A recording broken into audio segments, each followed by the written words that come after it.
Have you ever wondered why things don't happen when you ask for them? Why some duas go unanswered?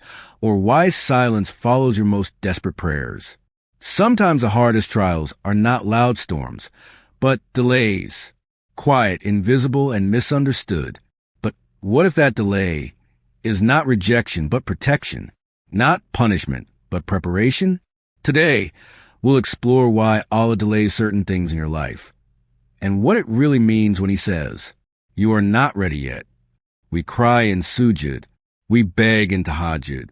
We ask Allah with hearts full of hope. But when nothing changes, the job doesn't come, the person leaves, or the opportunity fades, we begin to question, did Allah forget me? Have I done something wrong? But here's a truth your soul needs to hear. Sometimes the delay is the answer. Sometimes Allah is saying, not this, because it will harm you. You see, we only see a piece of the puzzle. We judge with limited sight, through feelings, timing, appearances. But Allah sees the entire picture, past, present, and future. That job you wanted so badly, maybe it would have drained your soul, led you to compromise your deen, or surrounded you with people who destroy your peace. That relationship you longed for, maybe it would have ended in betrayal, emotional trauma, or years of tears behind closed doors. So Allah withholds, not because you're not deserving, but because your heart is too valuable to be handed to something that will eventually crush it. He builds walls where you see closed doors, not to trap you, but to guard you. He remains silent, not because He's ignoring you, but because He's rearranging your path, redirecting your steps away from pain disguised as ease. Divine mercy in disguise. Most of us ask Allah for what looks beautiful now, but Allah, out of His mercy, looks at what will still be beautiful 10 years from now, on the day you meet Him. Sometimes, not get what you prayed for is the greatest mercy you'll ever receive. He protects you from the people who would betray you, the rooms that would suffocate you, the ease that would mislead you, and the success that would make you forget Him. So when things don't go your way, say, Ya Allah, I trust You more than I trust my desires. Because the delay is a divine pause before disaster. Pause for effect. And one day, you'll look back at that unanswered dua, that lost moment, that painful wait, and you'll whisper in sujud with tears of gratitude, "Thank you, Allah, for not giving me what I asked for." Sometimes we don't realize that Allah's silence is not absence. It's divine wisdom in motion. There are moments when you pray with all your heart, cry in sujud, and wait with hope, yet nothing seems to change. And in that stillness, you begin to wonder if you've been forgotten. But you are not forgotten.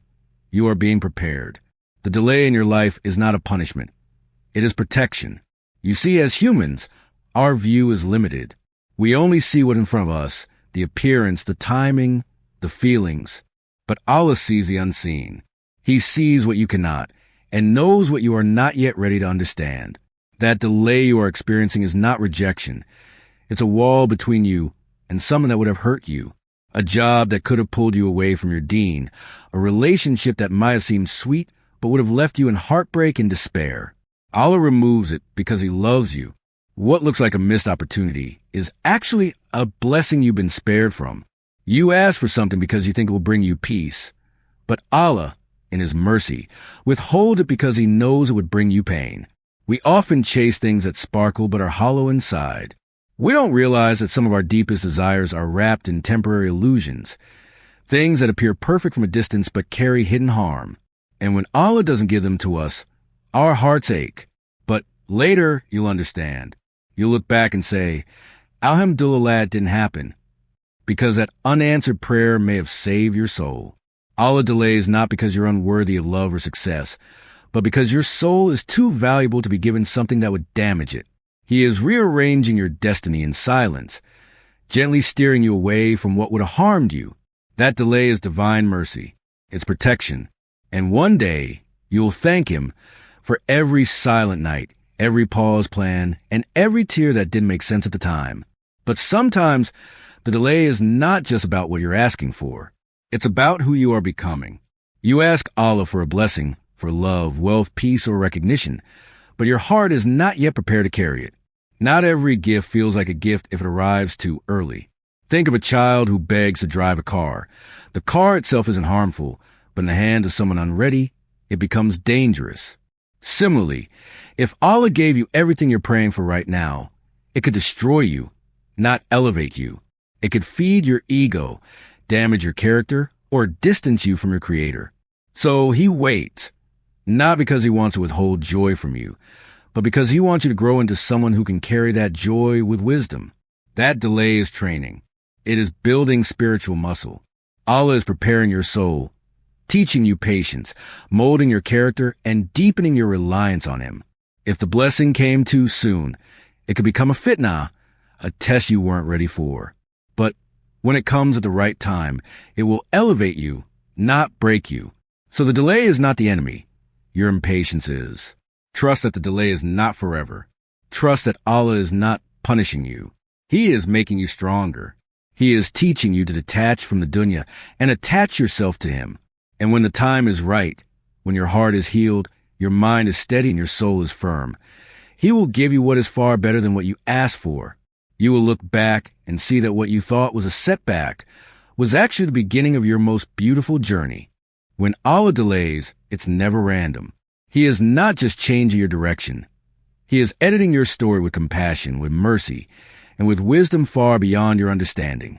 One day, when you're far along the road, you'll look back and everything will make sense.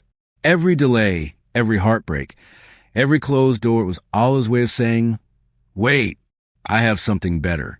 But in that moment, while you're still living in uncertainty, it's hard to see the beauty behind the wait. That's where faith begins. Trust in the author of your life more than the script you've written for yourself. Your story is not over. The chapter you're currently in may be filled with silence and unknowns, but the ending Allah is writing for you is filled with meaning, beauty, and reward. A reward greater than what you imagine for yourself. The story you wanted may have been good, but the story He is preparing for you is nothing short of extraordinary. Your only job is to be patient in the pause and faithful in the silence, because even now, the best pages of your life are still being written. In this divine delay, you are being taught to tawakkul, true trust in Allah without conditions or timelines. Many people say they trust their Lord, but real tawakkul isn't measured when life goes smoothly. It is revealed when nothing makes sense. When you make dua after dua and the answer doesn't come, when every effort feels unnoticed, when every path feels blocked, that's when your faith is tested and trained. Tawakkul doesn't mean expecting an easy life.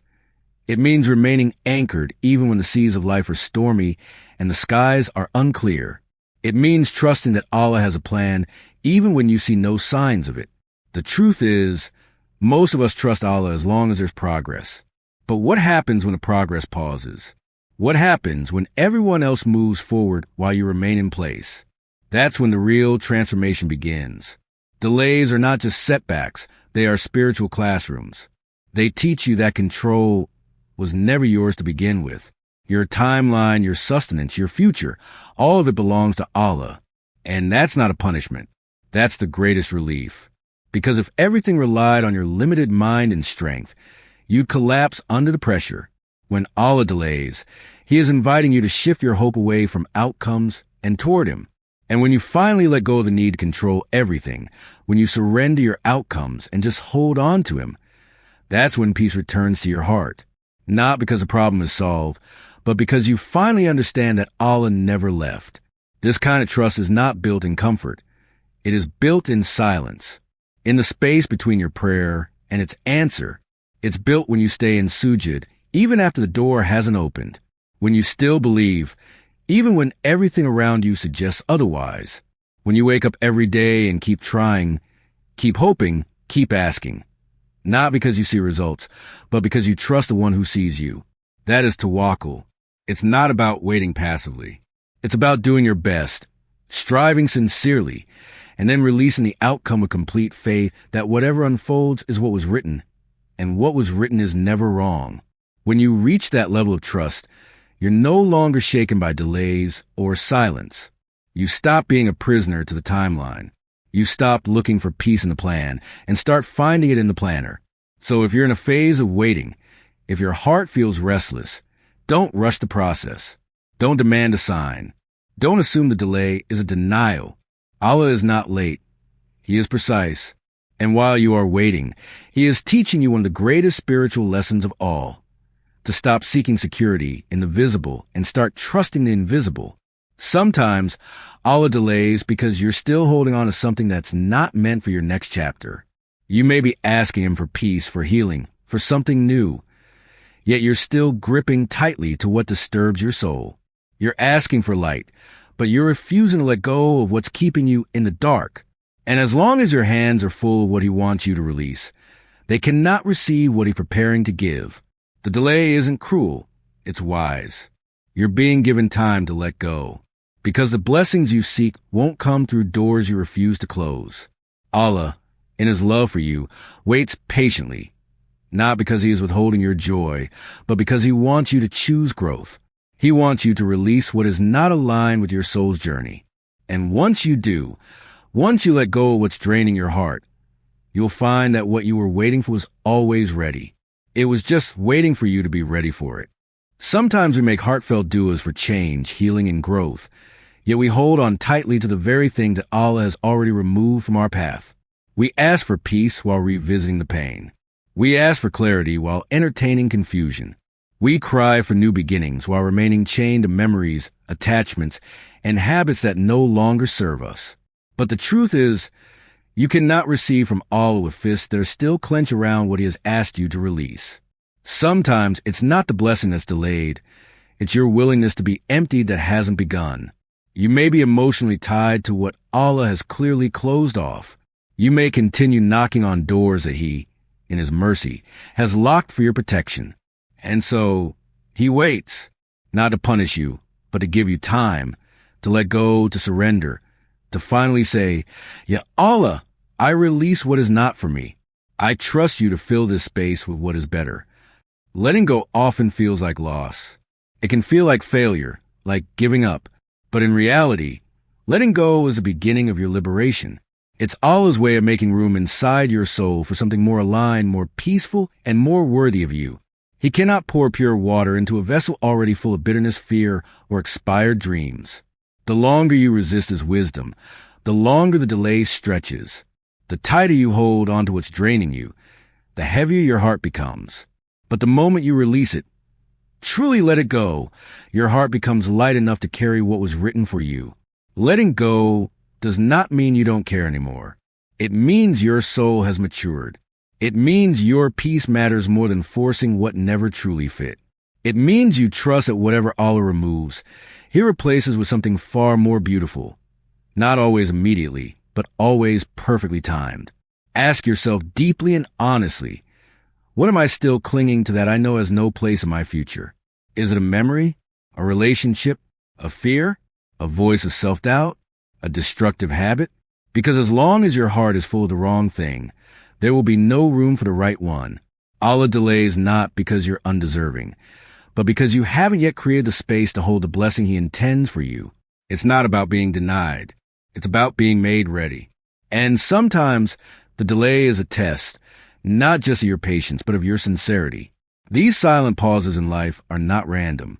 They are carefully placed mirrors that reflect the state of your soul beyond your words and outward actions. Anyone can express gratitude when things go well. Anyone can smile in ease. But true gratitude and real patience are revealed in moments of stillness, when nothing moves forward and when every effort seems unnoticed. What do you do when the doors don't open for weeks, months, even years? That's where the test begins, not of your strength, but of your heart's trust in its Creator. Patience in Islam is not passive waiting. It's active worship. It's choosing to continue praying when no result is visible. It's guarding your tongue from complaints. It's remaining kind, consistent, and hopeful, because your faith is not tied to outcomes, but to Allah Himself. Allah promises, "Indeed, the patient will be rewarded without measure." Why without measure? Because it's not just the waiting that's rewarded. It's the way you wait.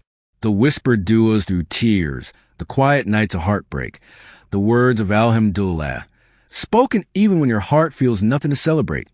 All of it is counted. And it shows that your love for Allah is not transactional. You don't only love Him when He gives. You love Him because He is worthy, even when He withholds. The delay, in truth, is not delaying your life. It is refining your soul. It is burning away your impatience, softening your ego, and purify your intentions, all so that when the blessing arrives, you don't just receive it. You honor it, protect it, and remain grateful for it. Every delay in your life carries the fingerprint of divine wisdom. When you find yourself waiting, wondering why your prayers remain unanswered, your efforts unnoticed, or your growth unseen, know that you are not being ignored. You are being deeply transformed. The waiting is not wasted. With every silent moment, every test of patience, every time you choose trust over frustration, Allah is strengthening your heart, refining your soul, and drawing you closer to Him. This unseen process, this slow and sacred becoming, is where real faith is built. Faith that doesn't break when nothing changes. Faith that holds steady when everyone else seems to be moving forward. This is not weakness. This is a kind of strength that only grows in silence. Often, we attach ourselves emotionally to what we want, to people we love, or to outcomes we imagine. And in that attachment, we forget that our reliance must be on Allah alone. So Allah, in His love, gently breaks those attachments, not to hurt us, but to free us from depending on anything other than Him. He delays the blessing until you are no longer clinging to the blessing, but to the one who gives it. This waiting season is not a pause, it's a purification. You are being taught to hold on to Allah more than you hold on to results. You are being trained to be grateful, to be dignified, and to be emotionally mature, even when the path is unclear. Sometimes, the reason you are delayed is not because you are not good enough, but because your time has not come yet. In a world obsessed with visibility and instant recognition, being hidden can feel like failure. But what if Allah is hiding you because He is still perfecting you? What if the silence is His protection? Just as seeds must grow in darkness before they break the surface, your soul must mature in solitude before your purpose is revealed. Some of the greatest servants of Allah were hidden for years. Their struggles unseen, their tears private, their growth silent, until the moment came when Allah revealed them to the world in full strength, dignity, and light. Your turn is coming. But first, your foundation must be firm. Because if you're elevated too soon, the very thing you prayed for could collapse you. So Allah protects you by delaying you, not out of cruelty, but out of mercy. You may feel invisible. Your talent may feel overlooked. Your effort may feel wasted. But Allah sees. He sees your intentions. He sees your sincerity. He sees what the world does not. And He records it all. You are not being denied. You are being reserved. Allah is preparing not just a blessing, but the version of you who can carry it with humility, with wisdom, and with steadfastness. And when the moment finally arrives, when you're called forward into the light, the world won't just see your success. They will feel the depth of your character. They will witness the knowledge of your patience, and they will sense the strength of someone who was carved not by ease, but by divine delay. So if you are in that season of silence, where no door seems to open and no one calls your name, don't despair. You are not forgotten. You are being quietly prepared. The blessing is not late. It is perfectly timed. You are not being punished. You are being preserved. You ask for an answer. Allah is building something far greater. You ask for a door. He is constructing an entire house. You ask for a blessing, but He is shaping the one who will carry that blessing with grace. Don't curse the delay. Don't resist the stillness. Don't doubt the process. Because when Allah finally says, now you're ready, what you receive will not be ordinary. It will be purposeful. It will be protected. And it will be something that no one, absolutely no one, can take away from you.